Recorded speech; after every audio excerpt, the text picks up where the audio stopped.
రాజమౌళి గారి లాంటి టాపిక్ వచ్చింది కాబట్టి మీరందరూ రెగ్యులర్గా కలిసి తిరిగేవాళ్ళు నాకు బాగా తెలుసు.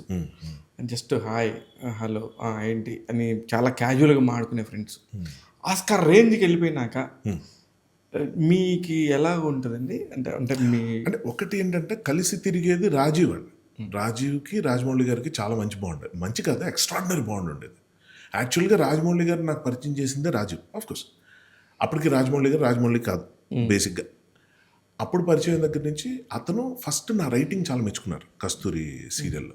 So you wanted me to right for Shanti Nivasam also. అక్కడ రాఘవేంద్ర గారి టెంప్లెట్లో రాయలేకపోవడం వల్ల నేను వర్కౌట్ అవ్వలేదు. కానీ అతనికి నా మీద మంచి ఎస్టీమ్ ఉంది యాక్టర్గా.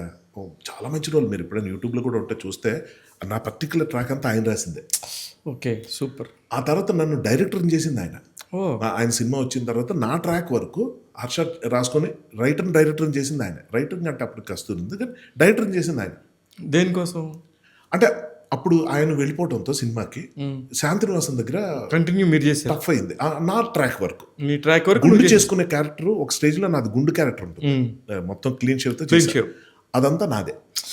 స్క్రిప్ట్, ఎడిటింగ్ అంటే జస్ట్ లైక్ అప్పుడు ఉండేవారు హేమంత్, బట్ అక్కడ ఉండి కూర్చొని చేసేది. But what ever music posting అన్నీ డైరెక్షన్ టోటల్గా ఎపిసోడ్ చేసి నా సీన్లు నేను ఇచ్చేస్తాను. అక్కడెక్కడ వస్తే యాడ్ చేసుకుంటేవారు, మిగిలిన అర్థం మనకు సంబంధం లేదు. అలా రాజమౌళి గారు నాకు ఎంత చేయాలో అంత చేశారండి.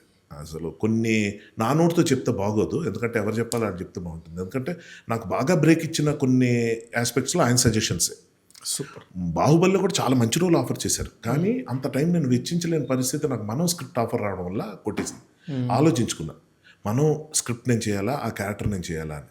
మనం స్క్రిప్ట్ అన్న దానికి అది వేరే టాపిక్ కాబట్టి ఎక్కువ లెంగ్త్ కాబట్టి అది నేను అది చేయాలనుకుని అటు వెళ్ళిపోయి నేను క్యారెక్టర్ వదులుకున్నా.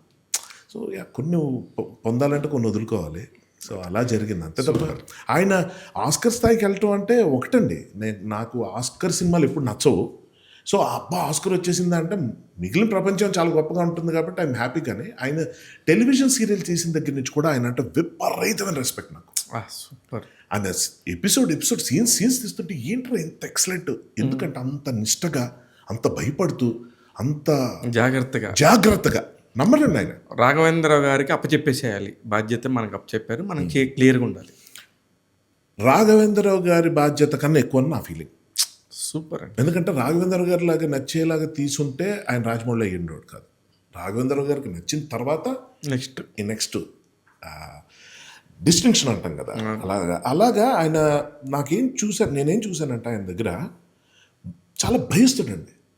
అంటే ఇప్పుడు కూడా ఆయన మనం వింటున్నదే అందరికీ తెలిసింది ఏంటంటే అక్కడ ప్రభాస్ లాంటి స్టార్ ఉన్నాడా, రామ్ చరణ్ లాంటి స్టార్ ఉన్నాడా అని పక్కన పెడితే వాళ్ళతో చేసిన సీన్ నచ్చకపోతే మళ్ళీ రీషూట్ చేస్తాడని మనం వింటూ వచ్చాం.